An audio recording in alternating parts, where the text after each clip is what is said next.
వారాహి నవరాత్రుల్లో భాగంగా అమ్మవారి 9 అవతారాలను, వాటి రూపాలను, నామాలను పరసా టీవీ ద్వారా మీకు అందిస్తున్నాం. మొదటి అవతారం ఆది వారాహి దేవి అయి నమః, ఆది వారాహి దేవత. రెండవ రోజు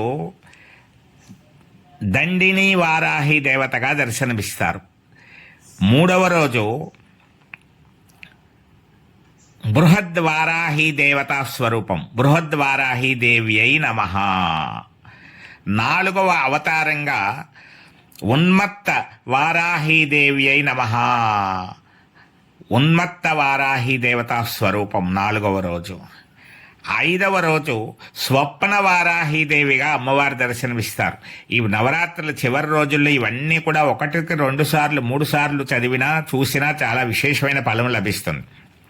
ఆరవ అవతారంగా ధూమ్ర వారాహీదేవిగా అమ్మవారి దర్శనం ఉంటుంది. ధూమ్ర వారాహీదేవి అయి నమః. ఏడవ అవతారంగా వజ్రవారాహీదేవిగా దర్శనమిస్తారు. వజ్రవారాహీదేవి అయి నమః. ఎనిమిదవ అవతారము శ్వేతవారాహీదేవి, శ్వేతవారాహి దేవత స్వరూపాయ నమః. తొమ్మిదవ అవతారము కిరాత వారాహీదేవిగా దర్శనమిచ్చి 9 నవరాత్రులు సంపూర్ణ అవతారంగా మహావారాహీదేవిగా అమ్మవారి దర్శనం ఉంటుంది. సర్వే జనా సుఖినో భవంతు. వారాహీదేవి